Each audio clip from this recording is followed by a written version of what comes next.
Amincin Allah ya tabbata a gare ku masu saurare, kamar yadda muka saba kawo muku shiri kan fitattu da ma tarihin rayuwarsu. Cikin wannan sako za ku ji cewa injiniya Abba Kabir Yusuf ya nuna rashin jin daɗin sa dangane da Bola Ahmed Tinubu da ya ce zai bada tallafin naira 8,000 a duk watan duniya ga al'ummar Najeriya mutum miliyan 1. Idan wannan shine farkon shigowarki ko shigowarka wannan tasha tamu na farko, danna mana subscribing kana ku danna alamar kararrawar sanarwa domin hakan shine zai ba ku damar isa ga sababbin bidiyoyin mu akai-akai da zarar mun dora a duk inda kuke a fadin Najeriya da duniya ma baki daya. Za ku ji cewa zababben gwamnan jihar Kano injiniya Abba Kabir Yusuf ya nuna rashin jin daɗin sa dangane da Bola Ahmed Tinubu shugaban ƙasar Najeriya da ya ce zai dinga bada naira 8,000 a duk watan duniya ga al'ummar Najeriya mutum biliyan 1.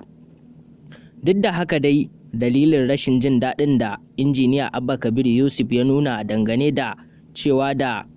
zababben shugaban ƙasa Bola Ahmed Tinubu da ya ce zai ba wa mutane biliyan 1 naira 8,000 a duk watan duniya, inda ya ce mutane da yawa ba kowa ne zai samu wannan kuɗi ba, don a yawanci ma ba ɗan talaka ba zai samu wannan kuɗi ba, a tsakaninsu ne za su dinga rabe wa'annan kuɗaɗe, kuma duk wanda aka mai hanyar wannan samun wannan kuɗi zaka ga yawanci yana da alaƙa ne dangane da wani babba, ko kuma haka ziryan dai ba za a ɗauko dai ɗan talaka ba shi ma a dama da shi, inda yake cewa da shi zababben shugaban ƙasa Bola Ahmed Tinubu zai bi ta shawararsa da fasa wannan tallafi da za a bayawa mutanen Najeriya da fasa bayar da shi aka yi. Ya ce da kawai mayar da tallafin mai aka yi da zai daɗa kawo wani sassauci a ƙasar ta Najeriya.